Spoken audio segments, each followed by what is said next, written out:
இவ்ளோ டல்லா இருந்த என்னுடைய பைக்கு நல்லா பளபளன்னு ஃப்ரெஷ்ஷா மாறியிருக்கு பாருங்க.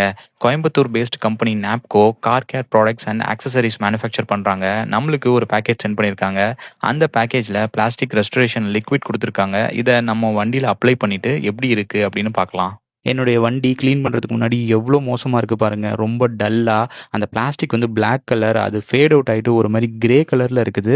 இந்த வண்டியில் தான் நம்மளுடைய பிளாஸ்டிக் ரெஸ்டரேஷன் லிக்விட் அப்ளை பண்ணிவிட்டு எந்த அளவுக்கு அந்த பிளாஸ்டிக் ரீஸ்டோர் ஆகுது அப்படின்னு பார்க்க போகிறோம். பிளாஸ்டிக் ரெஸ்டரேஷன் லிக்விட் அப்ளை பண்ணும்போது மறக்காமல் க்ளவுஸ் யூஸ் பண்ணுங்கள். ஏன்னா லிக்விட் கையில் பட்டுச்சுன்னா நல்லா ஸ்ட்ராங்காகவே ஒட்டிக்கும். தென் இந்த லிக்விடை டைரெக்டாக வண்டியில் ஸ்ப்ரே பண்ணாதீங்க. ஏன்னா டக்குன்னு காஞ்சிடும். அதனால் ஒரு பிளாக் டாட்ஸ் ஃபார்ம் ஆகிறதுக்கு நிறைய வாய்ப்பு இருக்குது. ஒரு ஸ்பாஞ்சில் ஸ்ப்ரே பண்ணிவிட்டு அதுக்கப்புறமா வண்டியில் அப்ளை பண்ணுங்கள். நல்லாவே க்ளீன் ஆகும். ஃபர்ஸ்ட் டைம் அப்ளை பண்ணும் போதே எனக்கு ஒரு நல்ல டிஃப்ரென்ஸ் தெரிஞ்சிச்சு. அந்த கிரேயா இருந்த பிளாஸ்டிக் எல்லாமே நல்லாவே பிளாக் கலர்ல மாற ஆரம்பிச்சிது.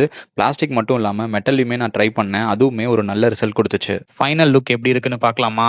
சர்வீஸ்க்கு விட்ட வண்டி வெளியே வந்ததுக்கப்புறம் நல்லா நீட்டாக க்ளீனாக இருக்கும் இல்லையா? அந்த ஒரு ஃபீலில் இருந்துச்சு வண்டி.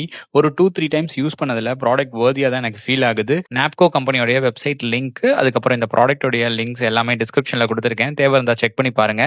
அண்ட் மறக்காம டெலிகிராம் சேனல்லையும் ஜாயின் பண்ணிக்கோங்க.